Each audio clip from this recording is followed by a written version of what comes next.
And I'm just so anxious to get it over and done with, but I also want to make sure that they're not able to do this to anybody else. Fresh off the witness stand last month, Laura Walsh called it a day she'd long waited for, a chance to tell her story about MV Realty, the story she first told our cameras 22 months before that hearing. And I needed the money to help pay my bills, my medical bills. During the height of the pandemic, as she was searching for financial help, she says she got a text from MV Realty with an offer. Sign a contract promising to use MV Realty if she ever sold her home and get $1,500. She says a notary came to her home, didn't walk her through the contract, just told her to sign. She had no idea that the contract she signed lasted for 40 years. I couldn't find or contact any of them when it was time to sell my house. And when she was ready to sell, all she found was an empty office in Centennial, so she used a realtor friend instead. And the day she went under contract, MV Realty sent her notice of a lawsuit for breach of contract.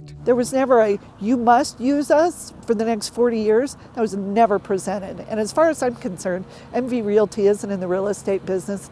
They're in the lawsuit business. Colorado's Attorney General is suing MV Realty over their contracts, arguing the more than 600 Coloradans who are still locked in shouldn't be, especially now that the legislature has banned this type of long-term listing agreement and state regulators have stripped MV Realty of its license to sell real estate.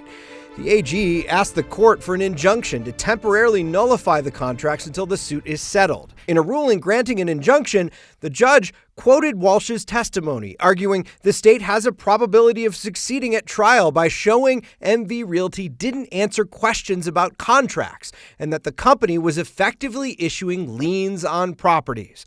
The judge ordered MV Realty to remove their contracts from homeowners' titles until the lawsuit is settled. Walsh paid MV Realty $20,000 to go away when she sold her home. She's not sure she'll ever see that money again. I would love to get my commission back from them, plus all the attorney fees that I had to pay for something that was misrepresented. Getting them to stop doing business completely in Colorado would be huge.